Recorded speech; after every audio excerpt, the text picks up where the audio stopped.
Deus, que a paz do Senhor Jesus esteja com os irmãos. Vamos orar neste momento, período de oração.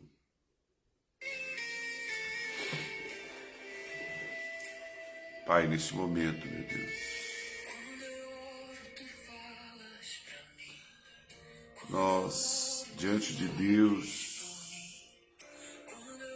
neste momento, meu Deus, chegamos aqui com mais um momento de ensinamento da Tua Palavra, meu Pai. Queremos orar, meu Deus, buscar a Tua presença, a Tua face, meu Deus.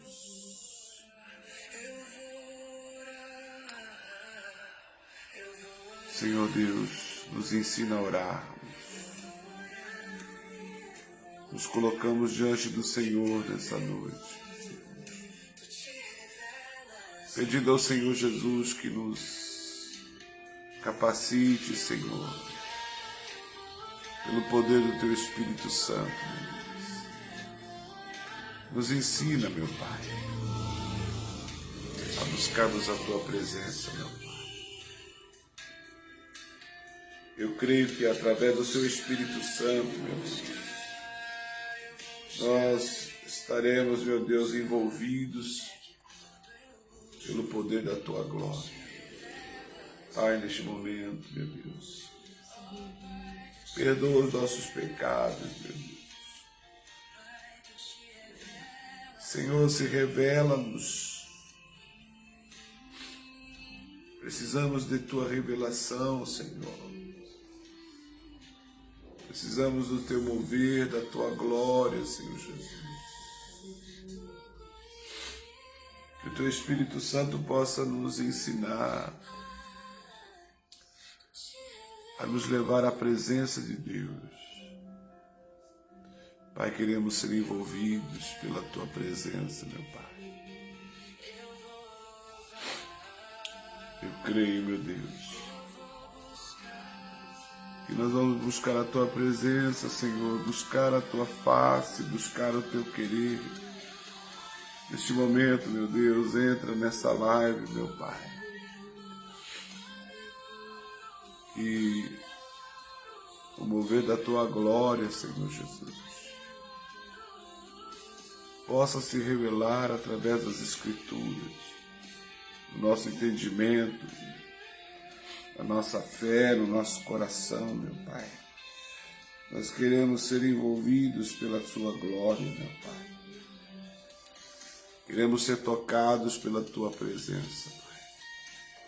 Em nome de Jesus, através do Seu santo nome, Pai.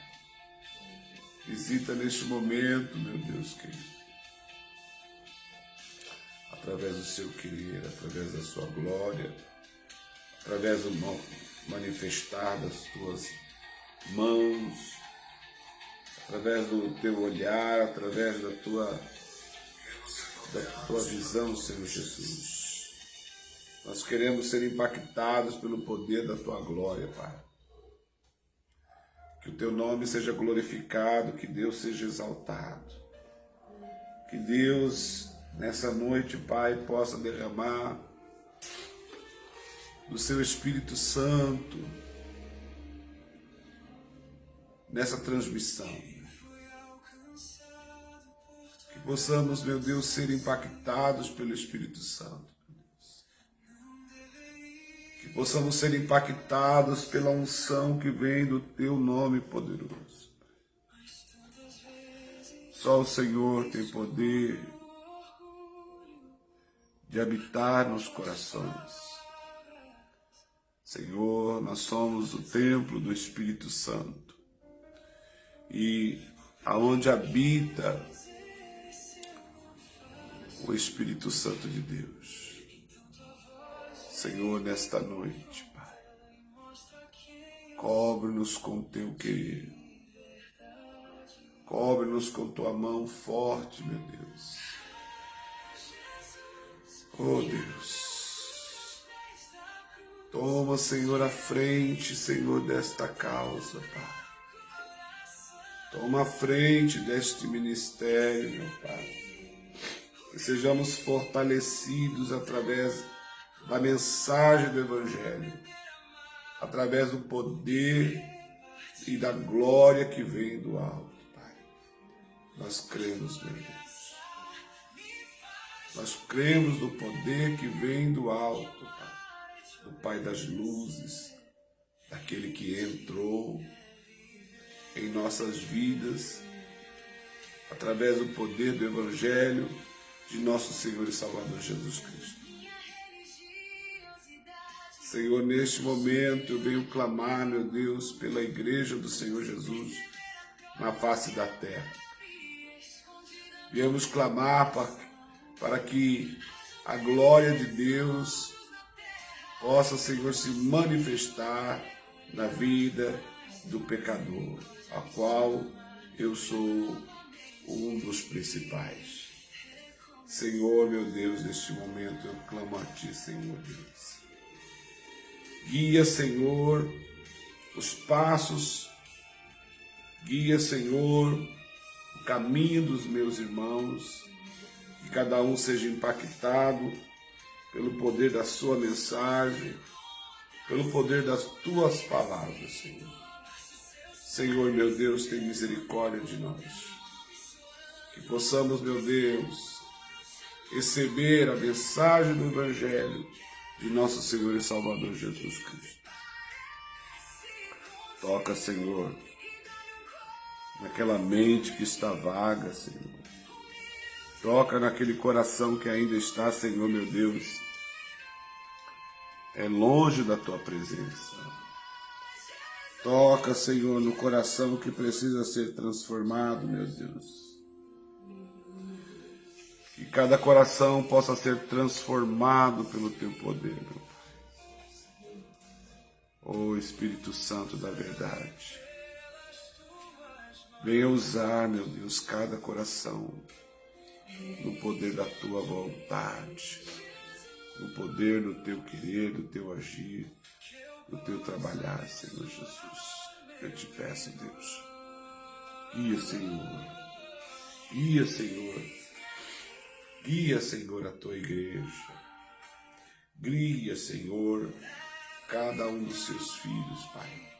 Que cada um seja ministrado de acordo com a vontade de Deus. Que possamos, meu Deus, sermos impactados por essa palavra. Neste momento, Senhor, dá-nos cobertura espiritual. Cobre-nos com Teu sangue, Senhor. Cobre a mente, cobre o entendimento. Que cada um, Senhor, possa fazer a melhor escolha de estar na Tua presença, Pai. De sermos restaurados, transformados e libertos pelo poder de Deus. Ó Deus soberano, que o Teu Espírito Santo venha nos fortalecer na nossa fraqueza, Pai. Em cada um possamos sentir o poder que vem do alto, Pai. Em nome de Jesus, pelo poder da palavra de Jesus, que o Senhor possa transformar e restaurar e curar e libertar em nome de Jesus Cristo. Aleluia. Glória a Deus. Que Deus nessa noite possa derramar sobre os nossos corações o poder da palavra de Deus, o poder do Espírito Santo. Aleluia. Que o Espírito Santo seja para conosco algo incomparável, né? Só Jesus pode nos fortalecer no Espírito, porque o Espírito sendo fortalecido, o exterior é transformado de glória em glória, de vitória em vitória. Amém, irmãos? Então eu louvo a Deus, porque Deus é poderoso para fazer infinitamente mais do que nós podemos pensar. Deus pode fazer muitas coisas através da vontade dele. Amém? Então nós estamos aí caminhando já para o meio do livro de Gálatas, né? Nós falamos sobre vários assuntos importantes. O porquê que nós estamos trabalhando o livro de Gálatas, um dos primeiros livros do Novo Testamento a serem escritos, né? Pelo apóstolo Paulo, a igreja da Galáxia, né? E nós estamos compartilhando aí já de momentos bastante profundos, né? Nós falamos em primeiro, só para relembrando, a gente sempre dá aquela introdução relembrando que passamos pelo caminho que trilhamos juntos, né, nessas lives, né? Eu sei que às vezes para quem pegou todas as lives, ou está desde o início, ou pegou na segunda aula, você está mais a par dos acontecimentos do que a carta aos Gálatas está proporcionando para nós. Nós falamos sobre falsos mestres, cristãos influenciados, falamos de uma religião que resgata, né? Nós falamos da conversão, falamos muito do evangelho que Paulo defende, né? Que ele recebeu do Senhor, exclusivamente ele recebeu do Senhor o evangelho, e Paulo ele entra na carta aos Gálatas não com uma carta, uma conversa amistosa, amorosa. Não, Paulo ele já entra na carta aos Gálatas sem cumprimentar, ele já vai falando, ele vai exortando a igreja severamente por ter abandonado o evangelho que eles receberam. Então a preocupação de Paulo aqui na carta aos Gálatas é a influência das pessoas de fora introduzindo outro evangelho, quer dizer, colocando dentro daquilo que foi dado por Deus através dele para introduzir e tumultuar. Nós falamos sobre tumulto, sobre o falso ensino, né? Por que a gente está batendo nessa tecla do ensino puro, do evangelho puro, aprendendo as raízes do evangelho? Porque, irmãos, hoje em dia, na nossa atualidade, como naquela época também, se introduziam pessoas no meio para confundir, para influenciar, para tirar a visão, para desestruturar o corpo de Cristo, tá? Então Paulo, ele vem também falando da sua autoridade como marca do seu apostolado. Então, qual que era a marca do apostolado de Paulo? Autoridade dada e conferida pelo próprio Jesus. Então, o próprio Jesus, ele está trazendo que o evangelho não é uma fonte de entretenimento. Nós falamos isso em outras aulas, onde nos adaptamos com os nossos princípios. Dá para entender? O evangelho, ele não se adapta ao mundo. O evangelho é evangelho, ele é puro, ele foi dado por Deus. Então o evangelho não é uma fonte de entretenimento, onde eu promovo eventos, situações para me adaptar, os meus princípios para me adaptar dentro do evangelho. Não, tudo isso que traz uma adaptação, que a gente quer trazer inovações, a gente pode estar trazendo um falso ensino, uma falsa religiosidade, não é um evangelho original. Então Paulo rebate muito, né? E Paulo também trabalha que a questão que Deus pode transformar uma pessoa, Deus pode mudar alguém radicalmente, né? Como mudou Paulo, tá certo? E é uma das questões.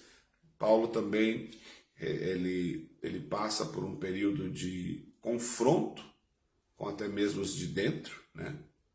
Como o apóstolo Pedro, ele rebate, confronta o apóstolo Pedro em questão da circuncisão, que não era necessário mais, né? Que os gentios não precisariam entrar no pacto, né? No pacto da circuncisão, certo? Que a circuncisão era um pacto, é um pacto ainda, não era, é um pacto ainda dos judeus, que ao 8º dia a criança ela é circuncidada, tá? Nós falamos também de conflitos dentro da liderança, como o apóstolo Pedro e Paulo, eles entram em conflito, mas Paulo mostra a verdade sobre o evangelho verdadeiro para ele, né? Paulo mostra a realidade desse evangelho. Nós também falamos muito da fé, né? Fé e obras, até teve trabalho aí que o pessoal está muito, como que eu posso... Eu estou querendo amenizar um pouquinho para vocês, assim. Mas vou dizer que muita gente está negligente com as coisas de Deus, com o trabalho das aulas, né? Eu acho que a gente precisa se adaptar, né? Buscar um tempo para fazer o devocional, encarar isso como uma realidade. Eu sei que muitos dos irmãos trabalham, têm uma carga horária pesada, e eu até entendo, mas eu acho que nós precisamos reservar um tempo para o aprendizado, né? E é uma forma... Não tem como justificar uma coisa que não dá para justificar, entendeu? Então você tem que se adaptar. Comece aos poucos. Não precisa fazer aqueles trabalhos astronômicos de várias fontes de pesquisa, mas não, eu quero uma coisa mais simples, uma redação de 10 linhas, para que eu possa conversar com os irmãos, ver se realmente vocês estão aprendendo, porque a nossa mente ela é muito vaga, a nossa mente é muito falha, então se a gente não escrever, não anotar e não colocar no caderno e ficar só dependendo da sua mente, você vai, né, vai ficar para trás, tá? Nós falamos também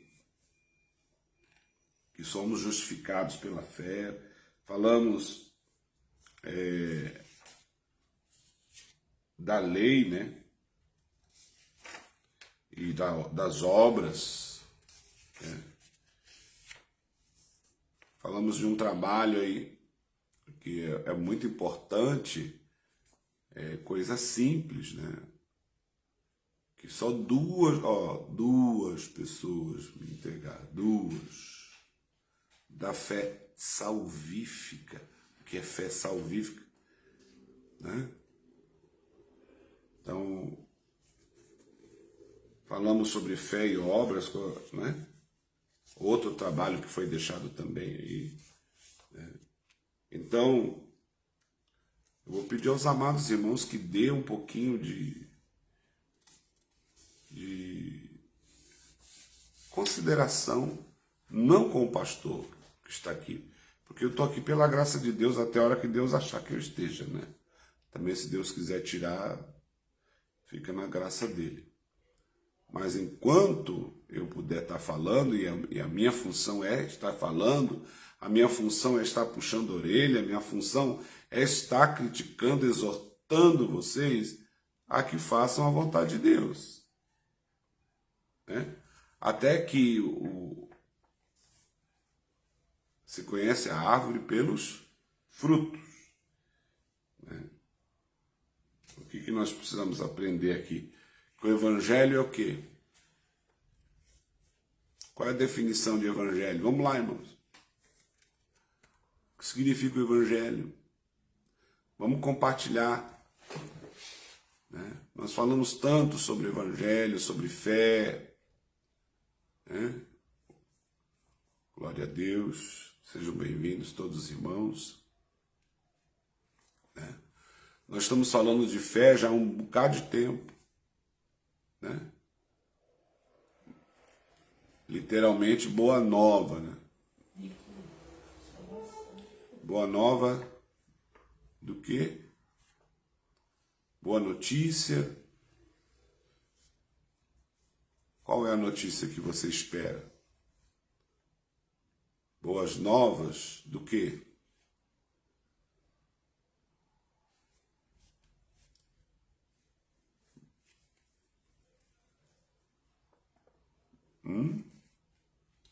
Boas novas de... Boas notícias de... Ponto de interrogação. Do quê?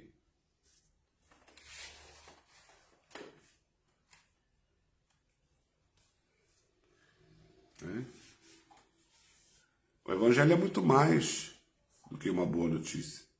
Isso aí é o termo literal. O que o evangelho pode trazer para nós?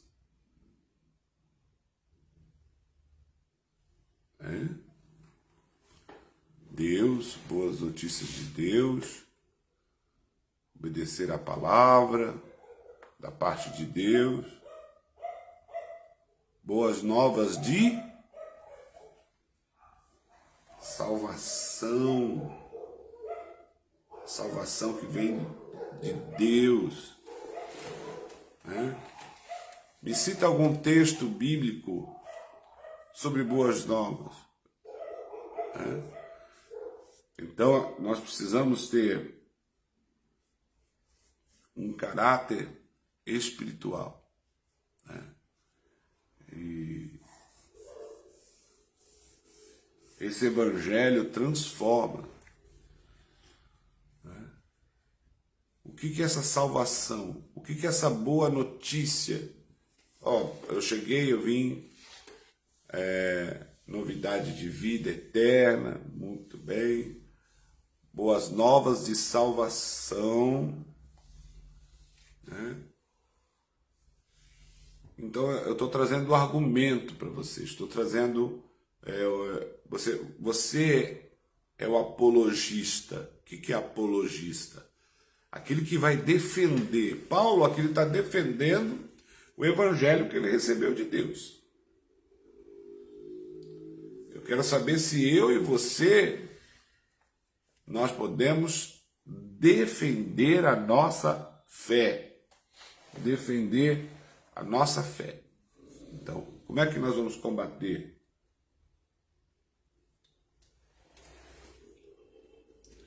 Porque o próximo tema que nós vamos trabalhar será seitas e heresias, né? Nós vamos trabalhar seitas e heresias. Como que nós vamos combater uma seita ou um seitário, alguém devoto a uma religião a qual nós não fazemos parte, né? O tempo é chegado, dizia o reino de Deus está próximo, arrependei-vos e creiam nas boas novas. Isso, crer no poder de Deus. Né? A boa notícia de salvação. Então, como que eu obtenho essa salvação? Como eu adquiro essa salvação? Né? Como que eu vou dizer para alguém que ele precisa se arrepender de uma coisa que ele não sabe? Né? Eu chego lá e falo, ó, tu é um pecador, eu estou no céu e você no inferno, e você precisa se arrepender e crer no Senhor Jesus. Como que eu vou levar esse evangelho para alguém que não conhece? Né? Como o texto que a nossa irmã Cimeia aqui falou, olha, o tempo é chegado, né? Dizia ele, o reino de Deus está próximo, glória, arrependam-se e creiam nas boas novas, né? Creio nas boas novas. Ou tem outro texto que diz, ide por todo mundo pregar o evangelho a toda criatura, quem crer e for batizado será salvo, quem não crer já está condenado. Mas nesse meio de campo que eu preciso traduzir a pessoa que precisa ouvir a mensagem, né? Então, o texto de hoje que nós vamos falar é Gálatas capítulo 3, né? Versículo 15 ao 18. É uma das questões através do testemunho, né? Se é que o testemunho é verdadeiro, né? Testemunho da pessoa, né? Se ela está em Cristo, nova criatura é. As coisas velhas se passaram, desde que tudo se fez novo. Então, nós conseguiremos ser testemunha de Jesus, né? Testemunhar, as pessoas vão ver a transformação de Deus em nós, né? Para testemunharmos a glória de Deus. Como a irmã citou aí, João 3,16, porque Deus amou o mundo de tal maneira que deu seu Filho unigênito para que todo aquele que nele crê não pereça, mas tenha a vida eterna. Né? Então, tem várias questões, textos que nós podemos trabalhar como um caminho de revelação de Deus para transmitir essa boa nova de salvação, né? Então, eu preciso desenhar, eu preciso, né, fazer com que a pessoa ela entenda o que a mensagem que eu estou transmitindo, ela possa fazer efeito na vida de alguém, né? Tá bom? O que nós vamos caminhar aqui para o 5º capítulo do livro que nós estamos trabalhando, falando sobre a dádiva da lei. A gente tem o hábito de falar assim, eu não pertenço à lei, eu estou no tempo da graça, não é? Quem já viu essa expressão? Nós estamos na graça, então nós não estamos mais sobre o domínio da lei. O que os irmãos acham?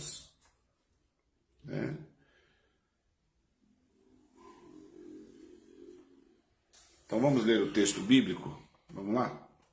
Gálatas capítulo 3, versículo 15 ao 18.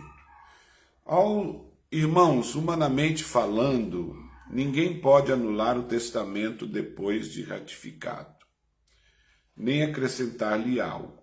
Assim também as promessas foram feitas a Abraão e a seus descendentes. A Escritura não diz, e aos descendentes, como se falando de muitos, mas ao seu descendente, dando a entender que se trata de um só, ou seja, Cristo. Quero dizer isto, a lei que veio 430 anos depois não anula a aliança previamente estabelecida por Deus, de modo que venha invadir a promessa. Pois se a herança depende da lei, já não depende de promessa. Deus, porém, concedeu-a gratuitamente a Abraão mediante a promessa de Deus. Tá? Então, a conclusão que Paulo traz aqui há um conflito sobre a religião cristã e a religião de Abraão, né?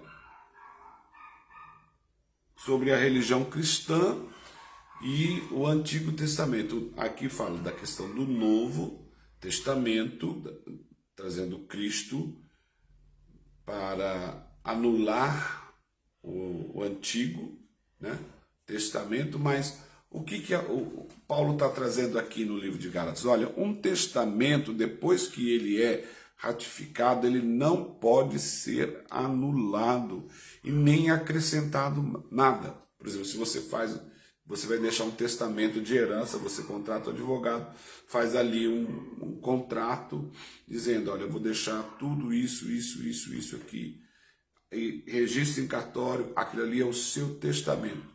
Ninguém, depois que aquilo está assinado, não pode ser revogado. Porém, nós estamos vendo aqui um conflito entre lei e graça, né? Lei e graça, né? Então, Paulo mostra a relação entre eles, né? Entre eles. Não podemos colocar Abraão e Moisés, a promessa e a lei. Então, separa isso, escreve promessa e lei, tá? Coloca aí, promessa e lei. Né? Um contra o outro, aceitando e um rejeitando o outro. Por exemplo, se eu for falar assim, olha, eu recebi a promessa de Deus. O que Abraão fez? Quem fez a promessa? Abraão. Vamos lá, irmãos. Quem fez a promessa? Abraão? Estamos interagindo aí, os irmãos. Glória a Deus, vamos conversando aí. Quem deu a promessa a Abraão?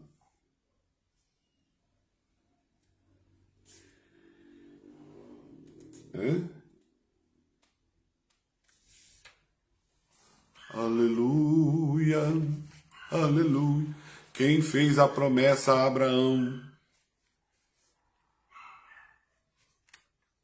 Lá de Ur dos Caldeus. Né?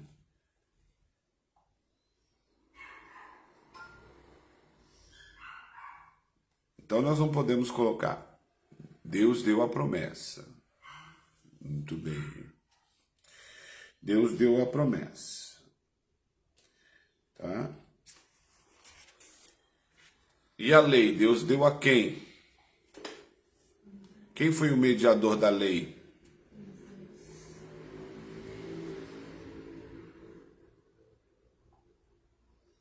Quem foi o mediador da lei? Qual é a relação que há? Né? Qual a relação que há entre eles? Deus dá aí a Abraão a promessa, olha, da sua descendência, né? Serão incontáveis. Né? E quem é o mediador da lei aqui é Moisés, Moshe, né? Moshe é o mediador da lei que foi dada por anjo e por Deus, né? Então, a pergunta é, por que a lei? Por que a lei? A pergunta que eu faço para os irmãos, qual é o propósito da lei? Qual é o propósito da lei? Né? Se a lei de Deus é perpétua, se as promessas de Deus, a aliança que Deus fez com Abraão é para todos os descendentes da face da terra. Como que eu posso anular? Tá certo? Como que eu posso anular? Então foi acrescentada por causa do quê? A lei. Por que a lei foi criada, irmãos? Eu preciso ter essa definição. Né?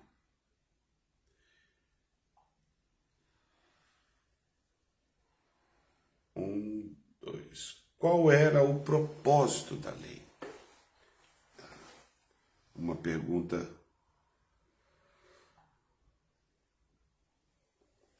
que tem a ordem somente, né?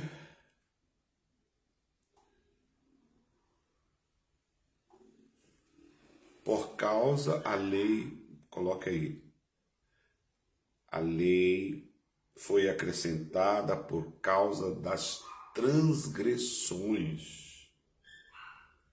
Das transgressões. Até que viesse o descendente a quem se referia a promessa. Tá? E foi promulgada por meio de anjos pela mão de um mediador. Contudo, o mediador se representa um Deus que é todo-poderoso, tá certo? Então, o propósito da lei aqui, o pastor diz aqui por ser um povo rebelde, a irmã diz para que tenha-se ordem. Então a lei ela foi dada para que controlasse essa questão das transgressões, tá? Então a função da lei, qual é a função da lei então? Por exemplo, nós temos um erro grave, cometemos um erro grave. E através desse erro, para a correção, o que se faz?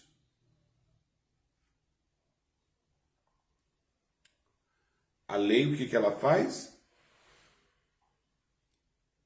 A função da lei não é conceder salvação. Tá?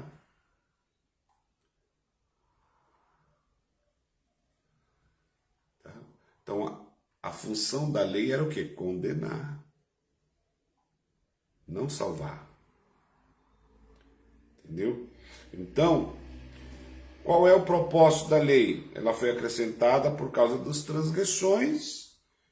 O principal trabalho da lei é expor o quê? O pecado. Então, olha, aqui está a lei, que ela vai expor o quê? O seu e o meu pecado. Então, de acordo, a lei transforma o pecado em transgressão, mostrando-o pelo que ele é, uma violação a Deus. Então, o que a lei vai fazer? Ela vai autuar o pecado. A lei ela vai trazer o que é a condenação, né? Ela vai transformar o nosso pecado em transgressão, que é uma ofensa diante de Deus. Por isso que há uma necessidade de um arrependimento, porque a lei ela condena, ela transforma o pecado em uma transgressão.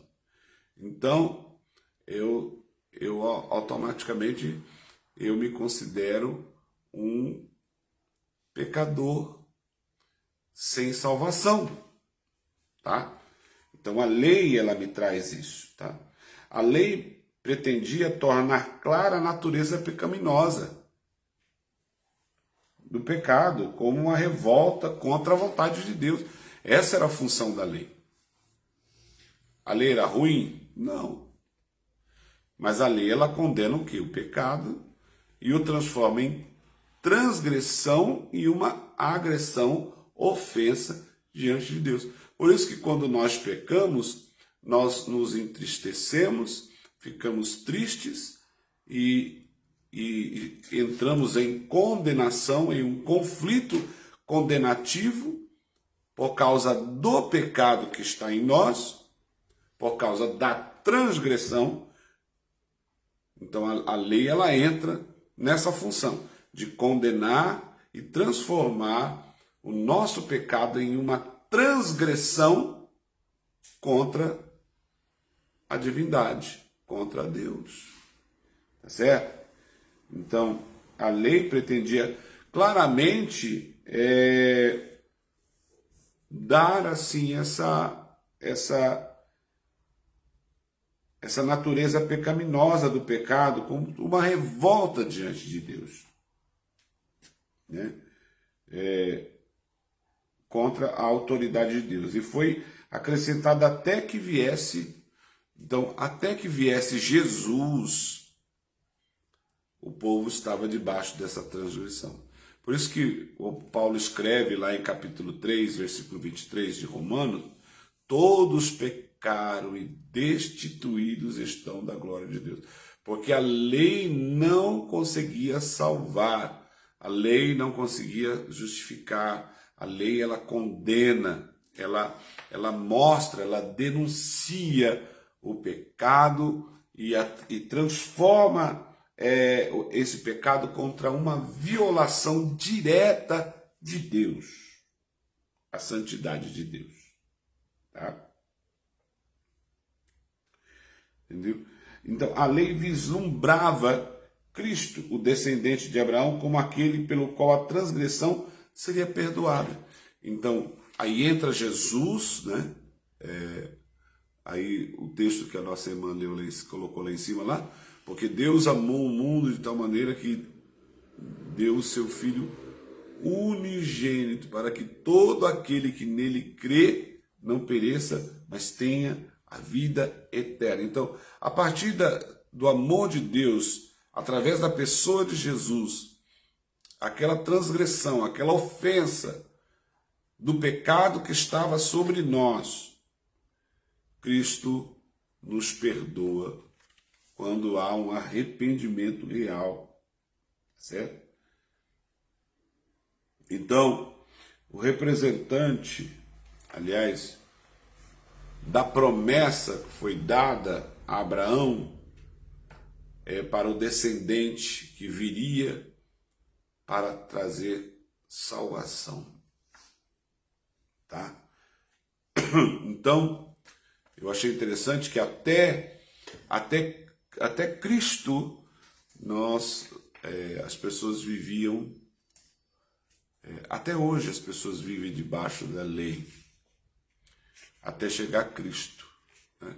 Enquanto Cristo não entra na vida através do Evangelho, da pregação do Evangelho, por isso é a pregação do Evangelho, essa boa notícia de salvação, a palavra pregada, olha, Deus amou o mundo de tal maneira que deu o seu único filho, né, para morrer, para salvar a humanidade. Então, essa mensagem de amor, essa boa notícia de Deus, olha, agora tem algo importante que pode me salvar, que pode me transformar, que pode mudar a minha história.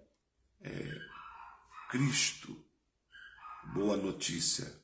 O Evangelho, Paulo também diz lá, eu sempre falo, capítulo 1, versículo 16, o Evangelho é o poder de Deus, né? É o poder de Deus, né, para a salvação. Eu gosto muito desse texto, né? Eu quero até citá-lo aqui completo, que às vezes a nossa mente é muito fraca, vai esquecendo as coisas.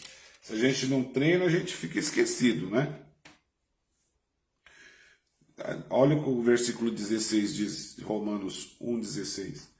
Não me envergonhe do Evangelho, pois ele é o poder de Deus para a salvação de todo aquele que nele crê. Primeiro do judeu e depois do grego.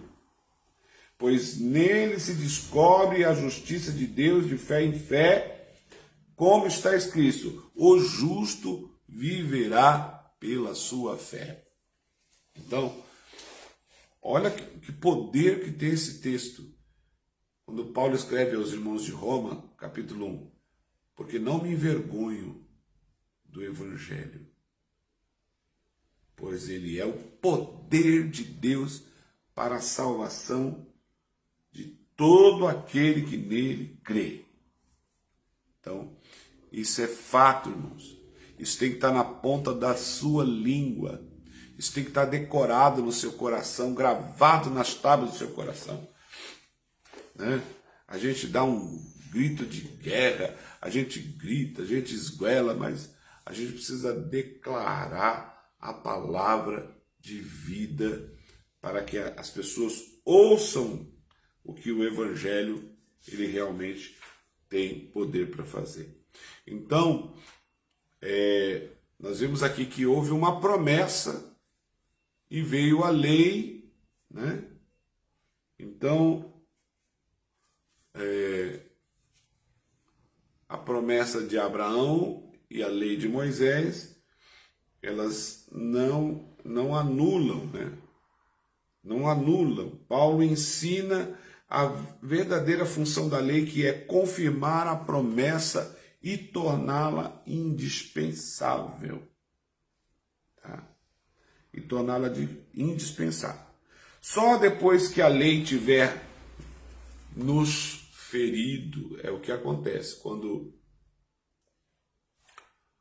o pecado, a gente erra, o que acontece? A lei vem nos ferir.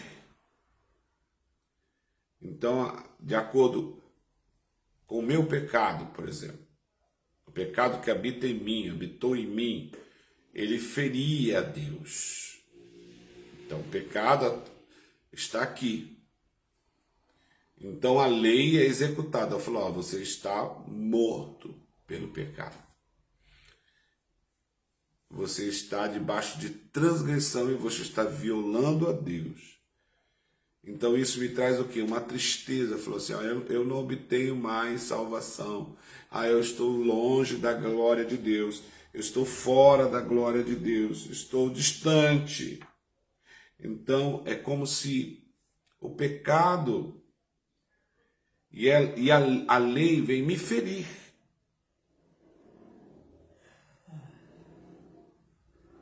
Por exemplo, você acha que uma pessoa, vamos lá, ela está em pecado e ela não acha isso doloroso, ela gosta, é saciável, né? Eu sempre falo do pecado de estimação.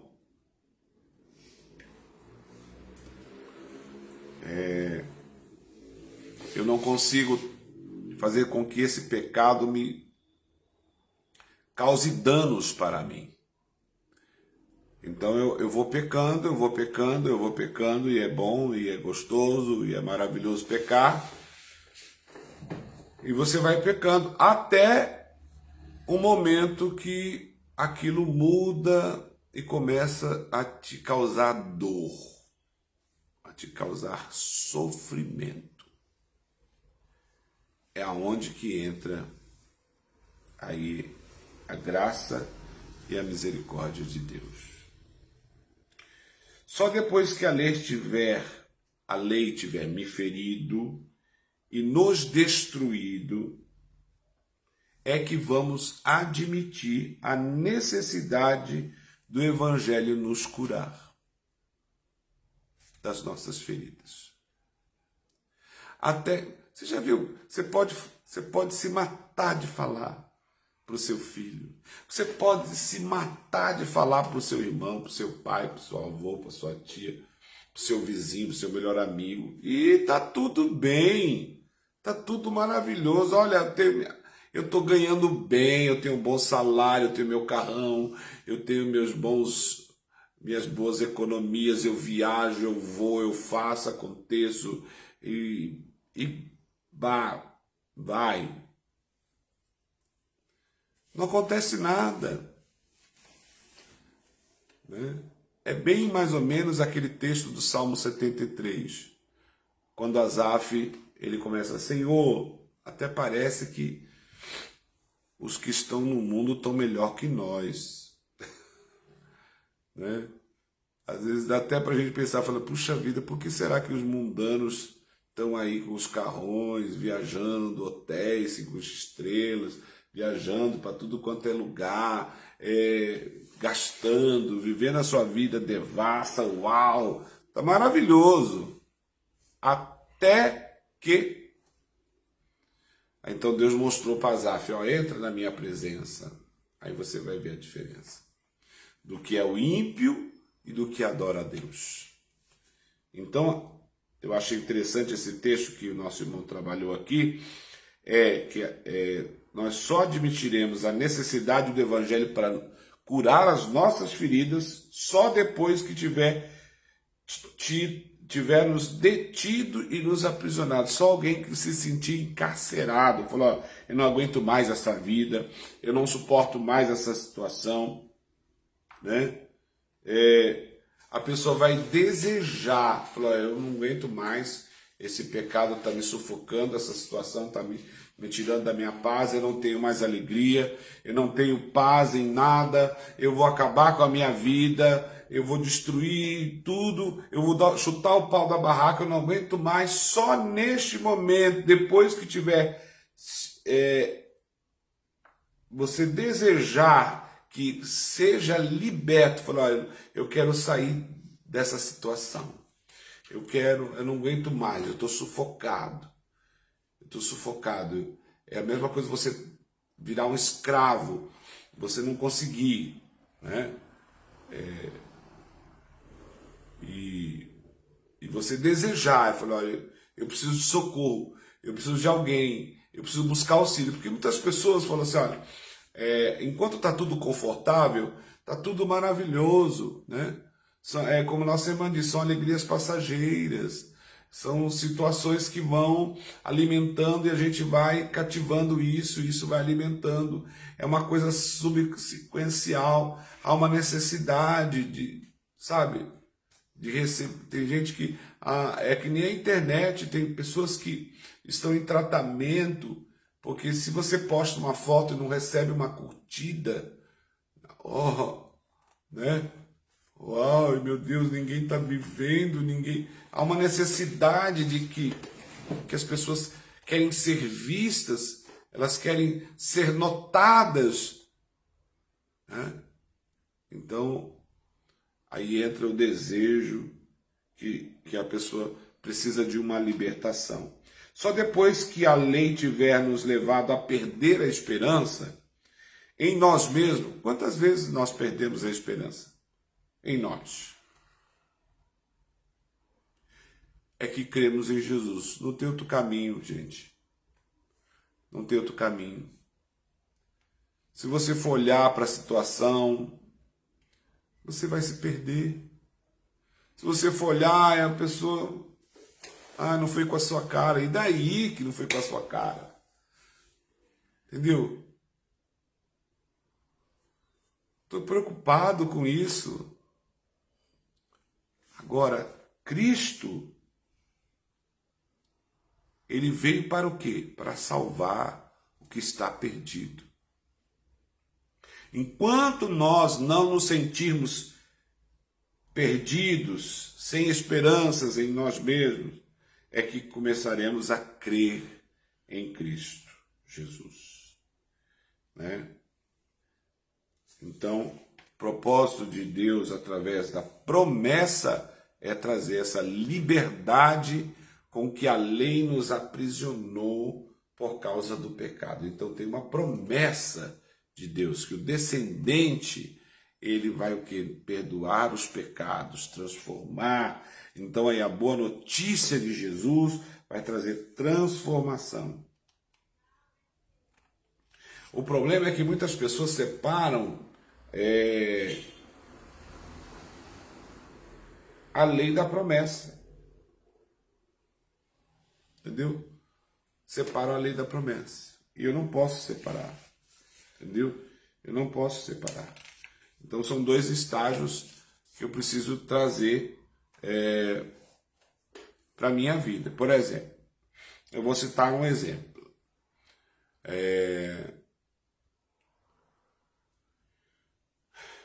Vamos ler o texto aqui, né? Peraí, deixa eu só ler o texto aqui.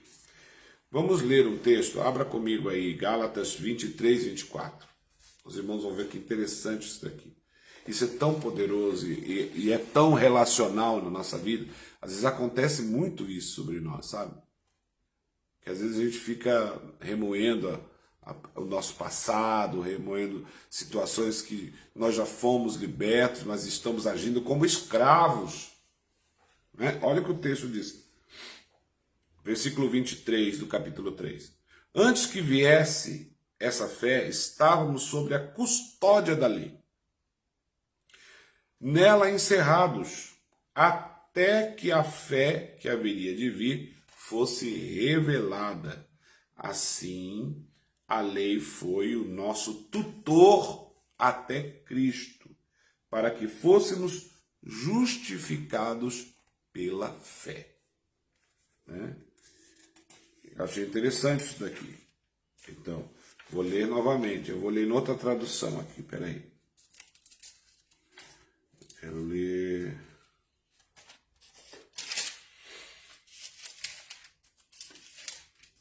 Os irmãos estão conseguindo compreender o argumento que nós estamos falando aqui? Está difícil? Está difícil? Os irmãos falam aí.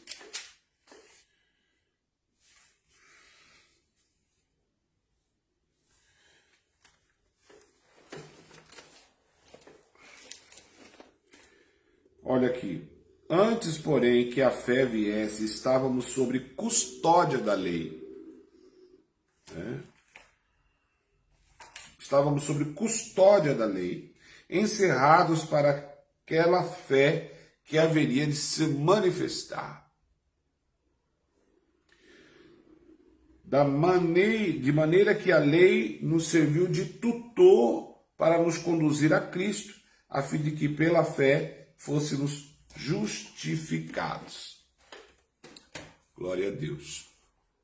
Eu achei interessante, né? Então, qual é o exemplo que eu posso dar aqui? Por exemplo, nós estávamos sob a custódia da lei, tá certo? Então, eu não posso anular a lei, concorda, irmão? Eu não posso anular a lei.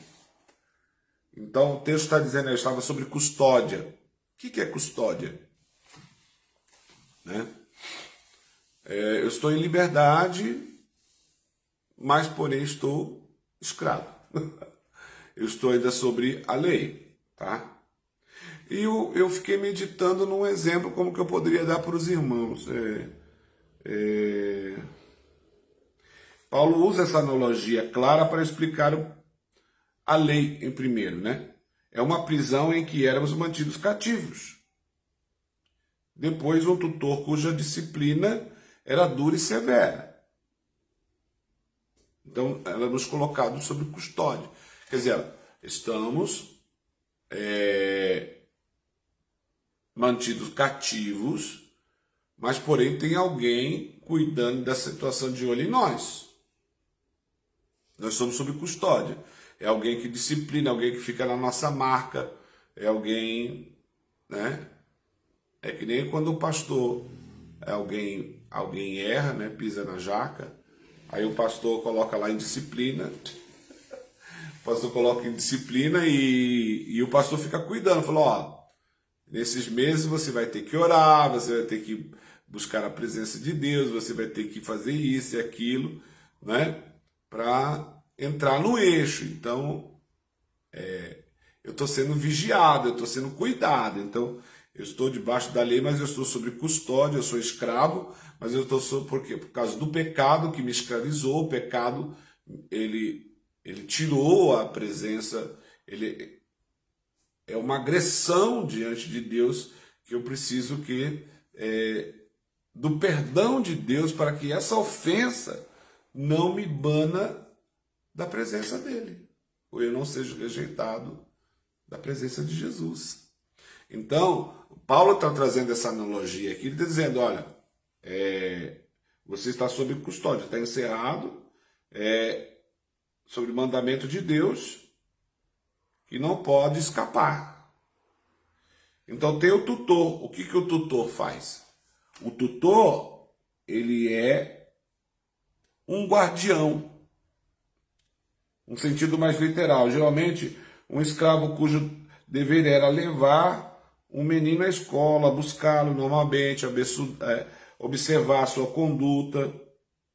Ele não era o mestre do menino, por exemplo, a figura de um menino, que precisava levar ele e tal. Você é um guardião, você não faz parte da família, mas é um disciplinador.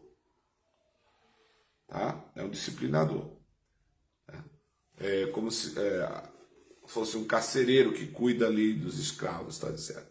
Então, eu coloquei aqui como exemplo uma liberdade condicional, por exemplo.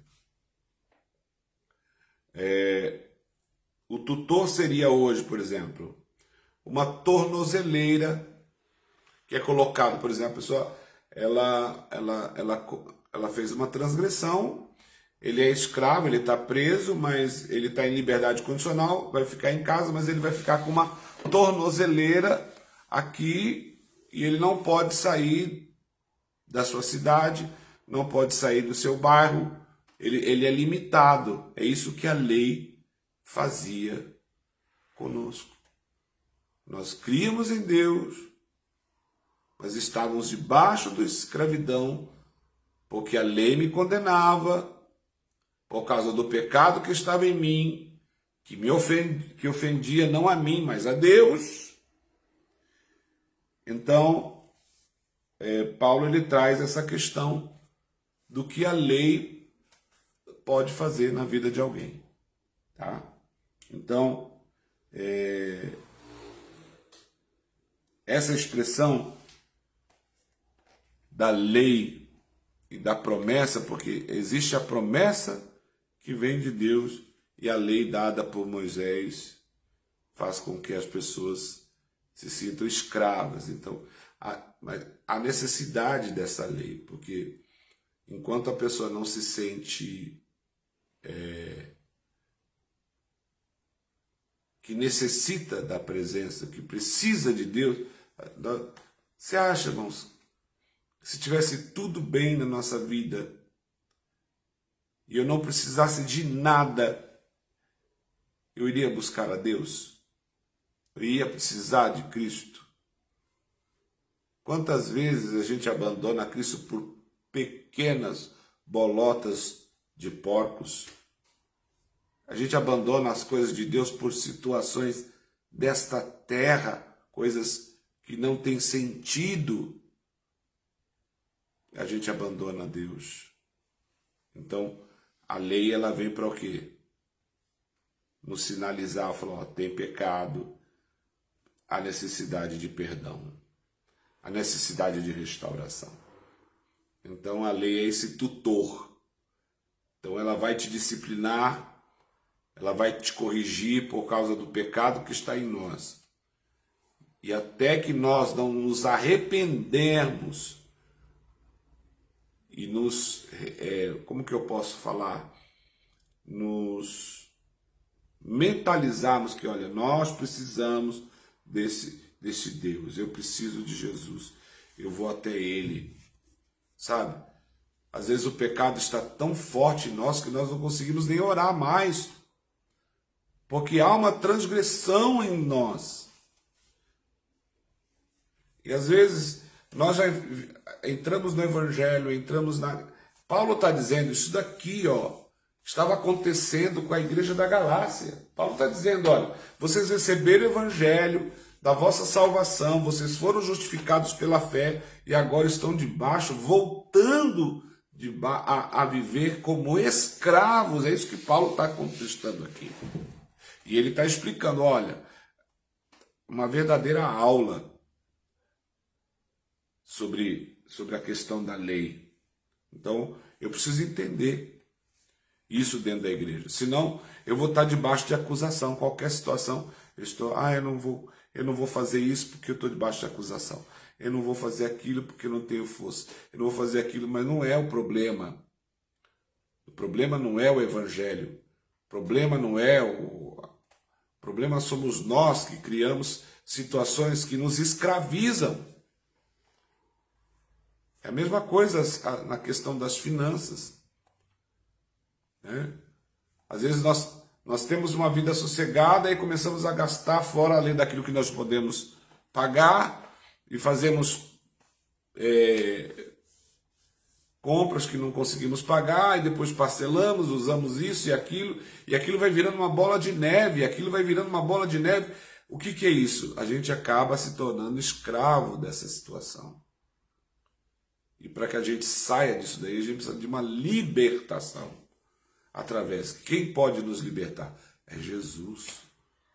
É Jesus que pode nos libertar. Então, fica essa questão nessa noite para nós pensarmos sobre essa questão da lei.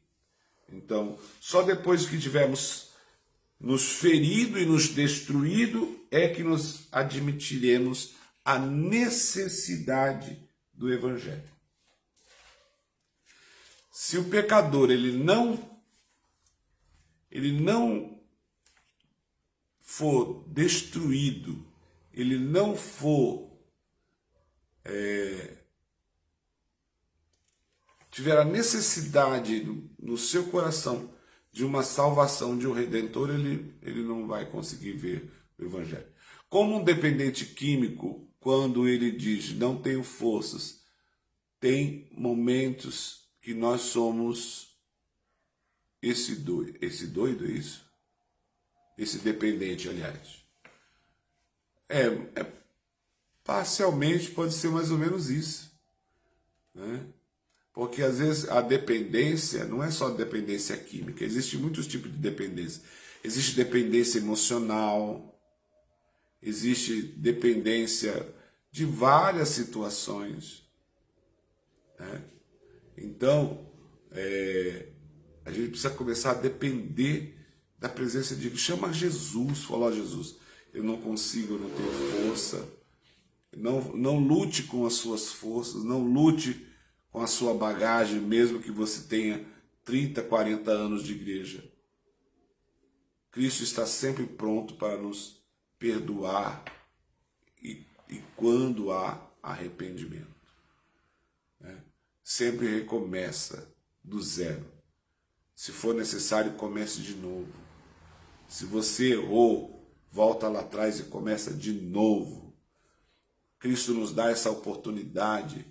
Não vamos permitir que a lei nos escravize, né? Ou você fique como tutor. A lei, quem quer viver no tempo da lei, vai ter sempre o seu tutor, vai ter sempre o seu disciplinador, né? Vai ter sempre alguém te acusando. Não. Cristo nos libertou, né? Como diz lá em Romanos, capítulo 8, né? Romanos capítulo 8, versículo 1, diz assim, ó, que eu coloquei no... Portanto, agora, nenhuma condenação há para os que estão em Cristo Jesus, que não andam segundo a carne, mas segundo o Espírito. O que traz condenação é a carne. A nossa carne está debaixo da lei. Porque o texto aqui, olha, Paulo diz aqui, olha, Romanos 8:2, porque a lei do Espírito de vida em Cristo Jesus livrou-me da lei do pecado e da morte. Então eu não estou mais sobre o domínio da lei, eu estou sobre o domínio da palavra de Cristo, né? Então, temos que estar prontos para adorar o nome do Senhor. Portanto, nenhuma condenação há para quem está em Cristo Jesus. Não é correr da presença de Deus, não é fugir da presença de Deus, não é fugir da igreja que vai resolver o problema, mas é estarmos junto com Jesus. O Evangelho, ele nos aproxima, porque ele é o poder de Deus para a salvação. Então, se eu vivo esse Evangelho, se eu crio no Evangelho, se eu declarei o Evangelho, a boa nova sobre a minha vida, eu estou debaixo de salvação, a minha vida é nova, eu entreguei a minha vida a Cristo, não vou viver debaixo da lei, do pecado, a lei não vai me condenar porque agora estou em Cristo Jesus. Por mais que Satanás tenta formar um pensamento contrário sobre a sua vida, para dizer que você não é importante, para dizer que você não tem força, que você é isso, ou alguém usado pela palavra de algum pensamento formado sobre a sua vida, isso não vai definir quem você é em Cristo Jesus. É você que busca a presença de Deus, que é perdoado, que é lavado, remido pelo sangue de Jesus, que é transformado pela graça de Deus, que vai receber essa boa notícia que nós falamos lá, o Evangelho da Salvação. Então, quem poderá nos condenar? Se Deus, e o texto do capítulo 8 de Romanos vai dizer, se Deus é por nós, quem será contra nós? Então, amados do Senhor, fique nessa palavra. A lei sempre vai tentar nos prender. O acusador sempre vai querer colocar uma tornozeleira na sua perna. Você vai para lá, ela vai apitar. Pi, pi, pi, pi, pi. Não, mas deixa Cristo arrancar agora. Deixa Cristo arrancar. Confesse o seu pecado. Confesse a sua vida diante de Deus. Confesse as suas dores, os seus lamentos. Não confesse para um, para outro, não. Você entra no teu quarto, fecha a tua porta, dobra o teu joelho, fala com Deus. Porque você não pode confiar em todo mundo que você vê, em todo mundo que você fala da sua vida. Abre a conduta da sua casa. Aquilo que acontece na sua casa, com seus filhos, com a sua filha, com quem quer que seja, não é da conta de ninguém.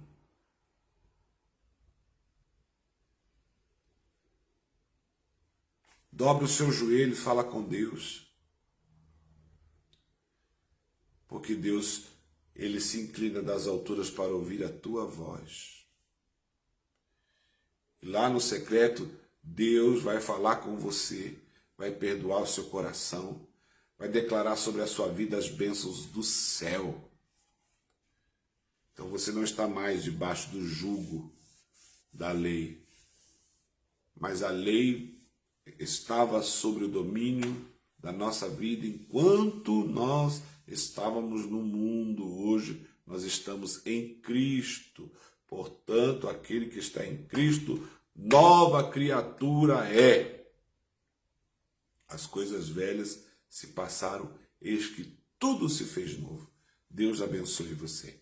Senhor, nesta noite, em nome de Jesus, que essa palavra que venha trazer, Senhor, sobre nós, a sua presença, que possamos ser transformados de glória em glória, de vitória em vitória, e que a lei que estava sobre nós, meu Deus, que nos escravizava, Senhor Jesus, que apontava para nos tirar da vontade de Deus, que nos acusava, agora ela não tem mais domínio, porque nós encontramos o verdadeiro descendente da promessa, que é Jesus Cristo, nosso Senhor.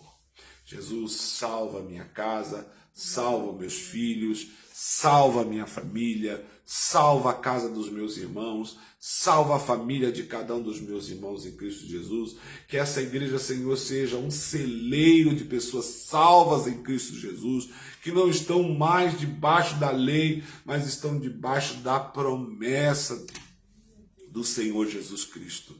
E eu creio, Senhor, que nós vamos viver o melhor de Deus nessa terra para a honra e glória do nome do Senhor Jesus Cristo.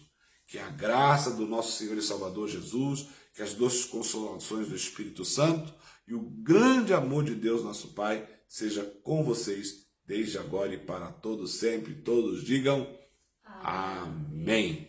Glória a Deus. Olha, entregue os trabalhos, hein? Deixa de ser preguiçosos, viu? Porque eu vou fazer que nem o tutor. Que nem o tutor lá. Vamos fazer os trabalhos. Vamos dar frutos para a honra e glória do nome do Senhor. Amém?